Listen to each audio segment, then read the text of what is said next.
শান্তি। 8/2/2025 প্রাতঃমুরলি। ওম শান্তি।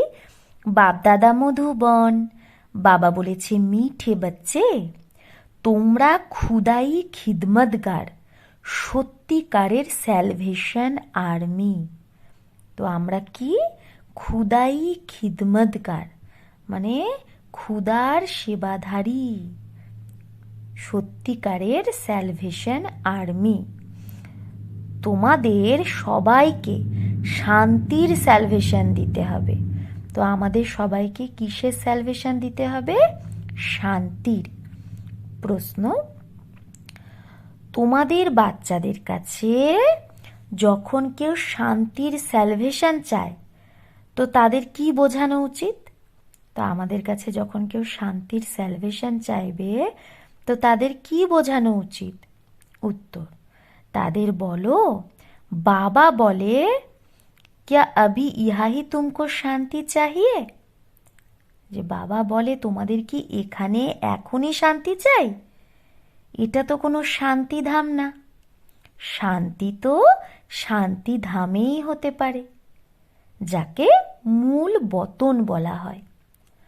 আত্মার যখন শরীর থাকে না তখনই শান্তি থাকে। সত্যযুগে পবিত্রতা, সুখ, শান্তি সব আছে। বাবাই এসে এই বর্ষা, মানে এই সম্পত্তি দেয়। তোমরা বাবাকে ইয়াদ করো। তো আমাদের বলতে হবে, বাবা এসে এই পবিত্রতা, সুখ, শান্তি দেয়, তাই বাবাকে ইয়াদ করো। ওম শান্তি। রুহানি বাবা বসে রুহানি বাচ্চাদের বোঝায়। সব মনুষ্য মাত্রই এটা জানে যে আমার মধ্যে আত্মা আছে। জীব আত্মা বলে না, তো মানুষ তো বলেই জীব আত্মা।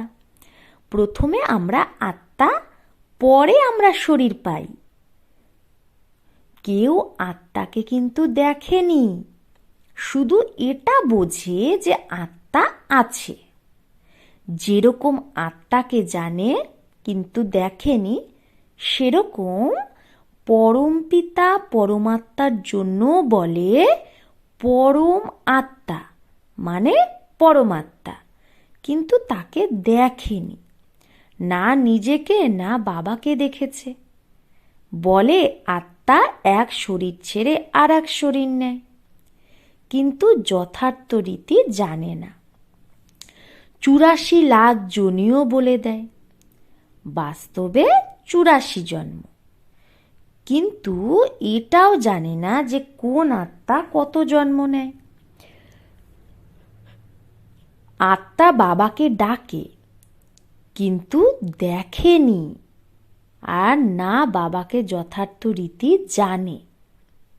প্রথমে তো আত্মাকে যথার্থ রীতি জানবে, তবেই তো বাবাকে জানবে। তাই বাবা বলে না, প্রথমে আত্মার পরিচয় দাও, তারপরে পরমাত্মার। নিজেকেই যদি না জানে তাহলে সমঝায়ে কন? তাহলে কে বুঝাবে?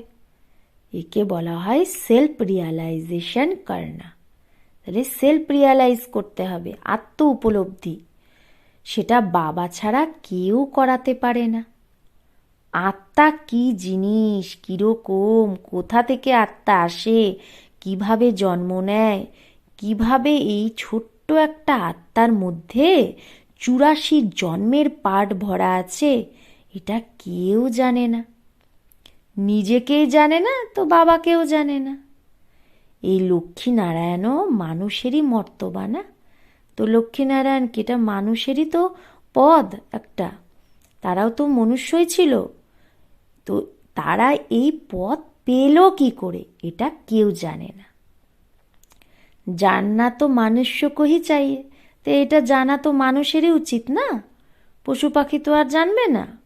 বলে তারা বৈকুণ্ঠের মালিক ছিল, কিন্তু তারা এই মালিকপণ পেল কোথা থেকে, আবার সেই মালিকত্ব গেল কোথায়, কিচ্ছু জানে না মানুষ। এখন তোমরা তো সব কিছু জানো, আগে কিচ্ছু জানতে না।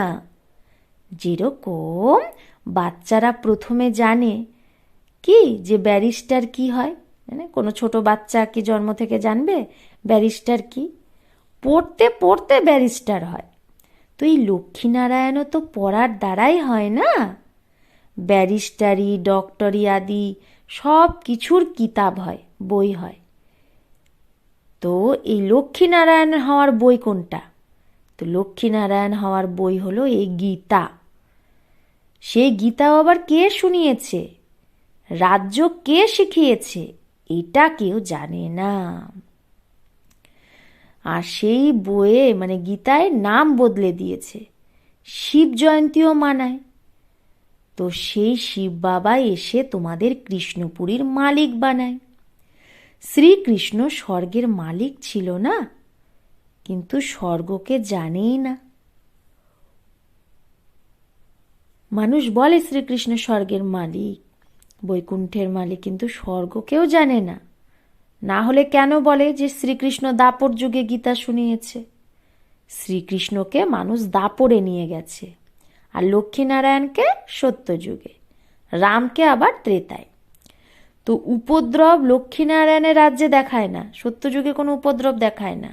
শ্রীকৃষ্ণের রাজ্যে কংস আর রামের রাজ্যে রাবণ আদি দেখায়।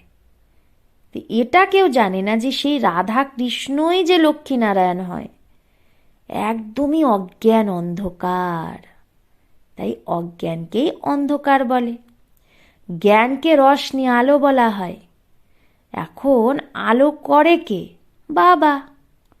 জ্ঞানকে দিন, ভক্তিকে কি বলে? রাত। এখন তোমরা বোঝো এই ভক্তি মার্গ জন্ম জন্মান্তর ধরে চলে আসছে, তাই না? দাপর যুগ থেকে চলে আসছে। সিঁড়ি নামতেই থাকছে সবাই, আর কলা কম হতে থাকছে। মকান যখন নতুন হয়, তারপরে কি হয়? দিন প্রতিদিন আয়ু কম হতে থাকে তার। 4 ভাগের 3 ভাগ পুরানা হলে তাকে তো পুরানোই বলবে না। তো বাচ্চাদেরও প্রথমে এই নিশ্চয় হওয়া চাই যেগুলো সব বাবার। বাবা বলছে যে বাবা কে? সবার বাবা, যে সবার সদ্গতি করে। তাহলে এই সব আত্মারাকার বাবারই তো বাচ্চা। তো সবার জন্য বাবা পড়াও পড়ায়, সবাইকে মুক্তিধামে নিয়ে যায়। তোমাদের কাছে এম অবজেক্ট আছে, তোমরা এই পড়া পড়ে কি করবে? নিজের গদ্দিতে গিয়ে বসবে, সিংহাসনে। বাকি সবাইকে বাবা মুক্তিধামে নিয়ে যাবে। চক্রের ওপর যখন বোঝাও, তো তাতে দেখাও যে সত্যযুগে এত ধর্ম থাকে না। সেই সময় সব আত্মারা কোথায় থাকে? নিরাকারী দুনিয়াতেই থাকে। এটা তো তোমরা জানো যে এই আকাশ হলো পোলার, বায়ুকে বায়ু বলবে, আকাশকে আকাশ। এরকম না যে সবাই পরমাত্মা। মানুষ ভাবে যে বায়ুর মধ্যেও ভগবান আছে, আবার আকাশের মধ্যেও ভগবান আছে, তাই ভাবে মানুষ। এখন বাবা বসে সব কথা বোঝায়। বাবার কাছে জন্ম তো লিয়া ফির পড়াতে কন হে। বাবাকে চিনলে তার মানে জন্ম নিলে বাবার কাছে, তো পড়ায় আবার কে? বাবাই রুহানি টিচার হয়ে পড়ায়। আচ্ছা পড়कर पूरा करेंगे तो फिर साथ ले जाएंगे। তো ভালো পড়াশোনা করে যদি পুরো করো তাহলে সাথে নিয়ে যাবে। তারপরে আবার তোমরা আসবে পার্ট বাজাতে। সত্যযুগে প্রথমে প্রথমে তোমরাই এসেছিলে, এখন আবার সব জন্মের অন্তে এসে পৌঁছেছ, আবার প্রথমে আসবে। এখন বাবা বলে দৌড়ি লাগাও। বাবা কি বলে? দৌড় লাগাও। ভালোভাবে বাবাকে ইয়াদ করো, আর অন্যকেও পড়াতে হবে, না হলে এত সবাইকে কে পড়াবে? তো বাবার তো নিশ্চয় মদতগার চাই না? খুদাই খিদমতগারও নাম আছে না? ইংলিশে বলে স্যালভেশন আর্মি, মুক্তিদাতা। তো কোন স্যালভেশন চাই? সবাই বলে শান্তির স্যালভেশন চাই। বাকি মানুষকেও শান্তির স্যালভেশন থরেই দেয়। যারা শান্তির স্যালভেশন চায় তাদেরকে বলো, কি বলো? যে বাবা বলে তোমাদের কি এখানেই শান্তি চাই? এটা কি কোনো শান্তিধাম থরেই? শান্তি তো শান্তিধামেই হতে পারে, যাকে মূল বতন বলা হয়। আত্মার শরীর তখন থাকে না, তো শান্তিই থাকে। বাবাই এসে এই বর্ষা দেয়। তোমাদের মধ্যেও বোঝানোর বড় যুক্তি চাই। प्रदर्शनीते यदि हम खड़े होकर सबका सुने तो बहुतों की भूल निकाले, क्योंकि समझाने वाले तो नंबरवार है ना। প্রদর্শনীতে যদি বাবা দাঁড়িয়ে দেখে সবারটা শোনে কে কি বোঝাচ্ছে, তাহলে সবার ভুল বের করবে। কারণ বোঝানোর মধ্যেও তো নাম্বারওয়ার থাকে। সবাই যদি একরস হয়, একই রকম বোঝায়, তাহলে ব্রাহ্মণী এরকম কেন লেখে যে অমুকে এসে ভাষণ করুক? अरे तुम भी ब्राह्मण हो ना, तो तुमियो तो ब्राह्मण ना। बाबा फलाने हमारे से होशियार है, तो बाबा অমুক বাচ্চা আমার থেকে হোশিয়ার। হোশিয়ারির দ্বারাই তো মানুষ দরজা মানে পথ পায়, তাই না? যে যত হোশিয়ার বুদ্ধিমান তত সে ভালো পড়াতে পারে অন্যকে, তো সেইভাবে তো তার পদ হয়। নাম্বারওয়ার তো আছে না ব্রাহ্মণের মধ্যেও। তো যখন পরীক্ষার রেজাল্ট বেরোয়, তো তখন তোমরা আপেই সাক্ষাৎকার করবে। তখন বুঝবে যে আমি তো শ্রীমতে চলিনি। বাবা বলে কোনো বিকর্ম করো না, দেহধারীর সাথে লাগাব রেখো না। এটা তো 5 তত্ত্বের বানানো শরীর। 5 তত্ত্বের থোড়েই পূজা করা উচিত বা 5 তত্ত্বকে থোড়েই ইয়াদ করা উচিত? ভালেই চোখ দিয়ে দেখো, কিন্তু ইয়াদ বাবাকে করতে হবে।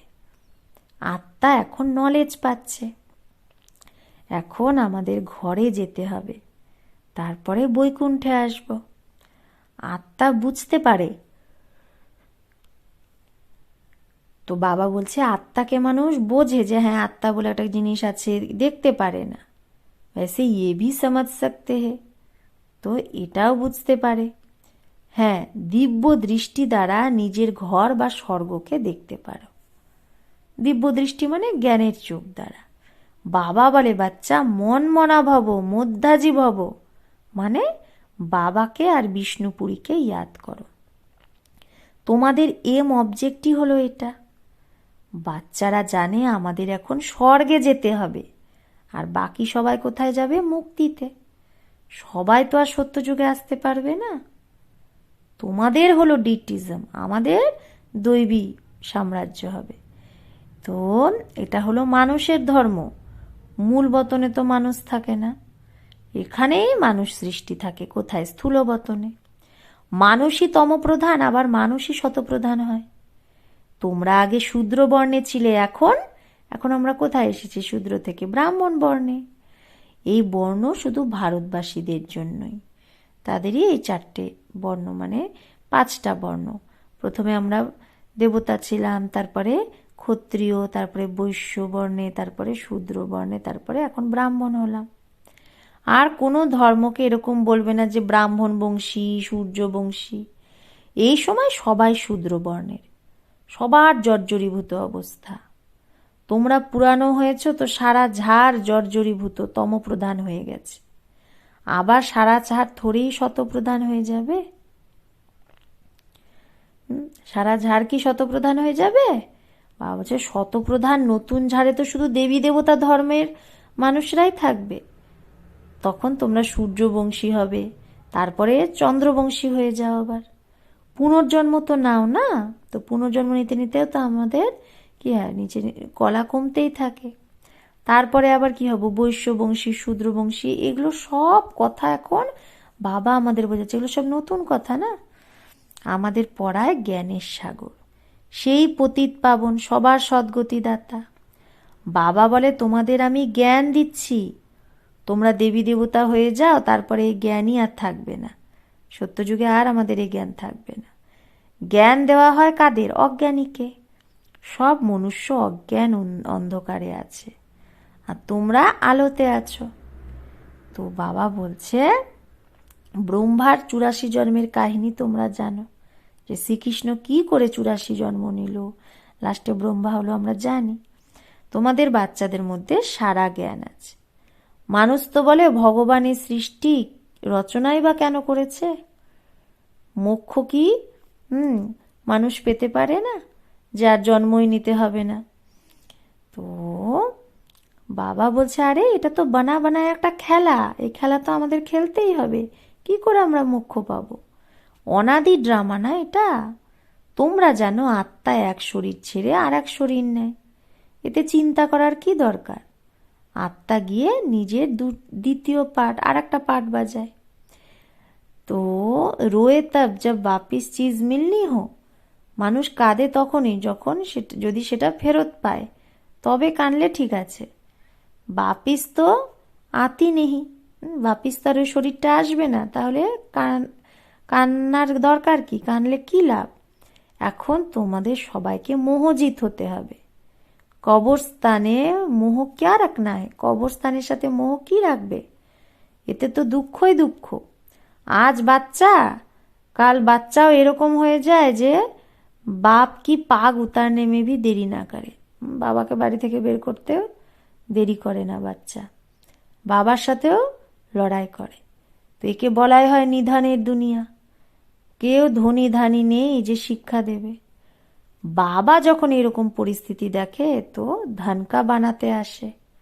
বাবাই এসে সবাইকে ধানকা বানায়। ধনী এসে সব ঝগড়া মিটিয়ে দেয়। সত্যযুগে কোনো ঝগড়া হয় না, সারা দুনিয়ার ঝগড়া বাবা মিটিয়ে দেয়, তারপরে জয় জয়কার হয়ে যায়। এখানে মেজরিটি মাতাদের। দাসী ভি ইনকো সমঝতে, মাতাদের দাসীও ভাবে। কারণ হাতিয়ালা বাঁধার সময় বলে তোমার পতি, ঈশ্বর, গুরু আদি সব কিছু, প্রথমে মিস্টার তারপরে মিসেস। এখন বাবা এসে মাতাদের আগে রাখে, তাই না? কলিযুগে কি হয়ে যায়? Mister Mrs. হ্যাঁ, বাবা কি বানাচ্ছে? লক্ষ্মী নারায়ণ, রাধা কৃষ্ণ, আগে মেয়েদের, মাতাদের আগে রাখে। তোমাদের উপর কেউ জিত পেতে পারে না। তোমাদের বাবা সব কায়দা শেখাচ্ছে। মোহজিৎ রাজার একটা কথা আছে না, তো সেগুলো তো সব কাহিনী, বানানো কাহিনী। সত্য যুগে তো অকাল মৃত্যু হয়ই না, সময়ে এক শরীর ছেড়ে আর এক শরীর নেয়, সাক্ষাৎকার হয়। এখন এই শরীর বয়স্ক হলে আবার নতুন নিতে হবে, তাই না? তো বাবা বলছে এখন এই শরীর, মানে সত্যযুগে কি ভাবে যে এই শরীর এখন বয়স হয়ে গেছে, তখন আবার নতুন নিতে হবে, আবার ছোট বাচ্চা হয়ে জন্মাতে হবে। এরকম সাক্ষাৎকার হয় যে এই শরীরটা আমি এখন ছাড়বো, আবার ছোট বাচ্চা হয়ে যাব অন্য বাড়িতে। খুশি খুশি তাই শরীর ছাড়ে। এখানে তো ভালে যতই বয়স্ক হোক, রুগী হোক, আর সমঝেঙ্গে ভি কাহা ये শরীর ছুট যায় তো আচ্ছা হে। এখানে যতই বুড়ো বয়স্ক হোক, রুগী হোক, আর ভাববেও যে এই শরীর ছুটে গেলেই ভালো, তাও মরার সময় অবশ্যই কানবে। বাবা বলে এখন তোমরা এইরকম জায়গায় যাচ্ছ যেখানে কান্নার নাম নিশান নেই, সেখানে তো খুশি খুশি থাকে। তোমাদের কত অপার বৃহদের খুশি থাকা উচিত। আরে আমি বিশ্বের মালিক হচ্ছি। ভারত সারা বিশ্বের মালিক ছিল, এখন টুকরা টুকরা হয়ে গেছে। তোমরাই পূজ্য দেবতা ছিলে, আবার তোমরাই পূজারি হয়েছ। ভগবান থোড়েই আপেহি পূজ্য আপেহি পূজারি হবে? ভগবান তো হয় না, না? যদি সেও পূজারি হয় তাহলে পূজ্য কে বানাবে? ড্রামায় বাবার পার্টি আলাদা। তো জ্ঞানের সাগর একজন, সেই একজনেরই মহিমা আছে। যখন জ্ঞানের সাগর সে তাহলে সে কবে এসে জ্ঞান দেয় যাতে সদ্গতি হয়, সেটা কেউ জানে না। তো নিশ্চয়ই তাকে আসতে হবে জ্ঞান দিতে। তো প্রথমে তো বুদ্ধিতে এটা বসাও যে আমাদের পড়াচ্ছে কে। ত্রিমূর্তি, গোলা আর ঝাড়, এটা হলো মুখ্য চিত্র। তো মুখ্য চিত্র কোনটা? ত্রিমূর্তি, গোলা মানে সৃষ্টিচক্র, আর ঝাড় মানে কল্পবৃক্ষ। ঝাড়কে দেখলেই ঝট করে বুঝে যাবে যে আমি তো অমুক ধর্মের। আমরা সত্যযুগে যে বুঝবে যে আমি সত্যযুগে আসতে পারবো না, হ্যাঁ আমি তো এই ধর্মের। এই চক্র তো খুব বড় হওয়া উচিত, তো আর লেখাগুলোও যেন পুরো থাকে। শিব বাবা ব্রহ্মার দ্বারা দেবতা ধর্ম মানে নতুন দুনিয়া স্থাপনা করছে, শঙ্কর দ্বারা পুরানো দুনিয়ার বিনাশ করছে, আবার বিষ্ণুর দ্বারা নতুন দুনিয়ার পালনা করায়, ইয়ে সিদ্ধ হয়ে যায়। আমি বাবা বলছে এটা যেন সিদ্ধ হয়ে যায় ছবির দ্বারা, যে শিব বাবা ব্রহ্মার দ্বারা নতুন দুনিয়া স্থাপনা, শঙ্করের দ্বারা পুরানো দুনিয়ার বিনাশ, আর বিষ্ণুর দ্বারা নতুন দুনিয়ার পালনা করাচ্ছে। ব্রহ্মা সো বিষ্ণু, বিষ্ণু সো ব্রহ্মা, দুজনেরই কানেকশন আছে। ব্রহ্মা সরস্বতী আবার লক্ষ্মী নারায়ণ হয়। চর্তি কলা এক জন্মে হয়ে যায়, এই ব্রাহ্মণ জন্মেই সঙ্গম যুগেই চর্তি কলা। আবার উতরতি কলা মানে নিচে নামতে 84 জন্ম লাগে। এখন বাবা বলে ওই শাস্ত্র আদি এগুলো রাইট ঠিক নাকি আমি রাইট? সত্যিকারের সত্যনারায়ণের কথা তো আমি শোনাই। এখন তোমাদের নিশ্চয় আছে যে সত্য বাবার দ্বারা আমরা নর থেকে নারায়ণ হচ্ছি। প্রথম মুখ্য এটাও একটা কথা যে মানুষকে কখনো বাবা, টিচার, গুরু বলা যায় না। গুরুকে কখনো বাবা বা টিচার বলবে কি? এখানে তো শিব বাবার কাছে জন্ম নাও, আবার শিব বাবা তোমাদের পড়ায়, আবার সাথেও নিয়ে যায়। একটা মানুষ কখনো বাবা, টিচার, গুরু তিনটে হতে পারে না। কিন্তু এখানে শিব বাবা আমাদের বাবা, টিচার, গুরু। শিব বাবার কাছে আগে আমরা জন্ম নিচ্ছি, তারপরে পড়ছি, আবার সে সাথেও নিয়ে যাবে সদ্গুরু হয়ে। তো মানুষ তো এরকম কেউ হয় না যাকে বাবা, টিচার, গুরু বলা যাবে। তো এখানে তো একটাই বাবা, যাকে বলা হয় সুপ্রিম ফাদার। লৌকিক বাবাকে কখনো সুপ্রিম ফাদার বলা যায় না। সবাই ইয়াদ তো সেই সুপ্রিম ফাদারকেই করে। সে বাবা তো অবশ্যই, দুঃখে সবাই তাকে ইয়াদ করে, সুখে কেউ করে না। তো সেই বাবাই এসে স্বর্গের মালিক বানায়। अच्छा, मीठे मीठे सिकिले थे बच्चों प्रति माता पिता बाप दादा का याद प्यार और गुड मॉर्निंग। रूहानी बाप की रूहानी बच्चों को नमस्ते। हम रूहानी बच्चों की रूहानी माता पिता बाप दादा को याद प्यार, गुड मॉर्निंग और नमस्ते नमस्ते नमस्ते। शुक्रिया बाबा, आपको लाख लाख शुक्रिया। ধারণার জন্য মুখ্য সার। 1, 5 তত্ত্বের বানানো এই শরীরকে দেখে বাবাকেই ইয়াদ করতে হবে। বাবা বলছে 5 তত্ত্বের বানানো এই শরীরকে দেখা সত্ত্বেও ইয়াদ বাবাকেই করতে হবে। কোনো দেহধারীর সাথে লাগাব রাখা যাবে না, কোনো বিকর্ম করা যাবে না। 2, এই বানায়া ড্রামায় প্রত্যেক আত্মার অনাদি পার্ট আছে। আত্মা এক শরীর ছেড়ে আর এক শরীর নেয়, তাই শরীর ছাড়লে চিন্তা করার দরকার নেই, মোহজিত হতে হবে।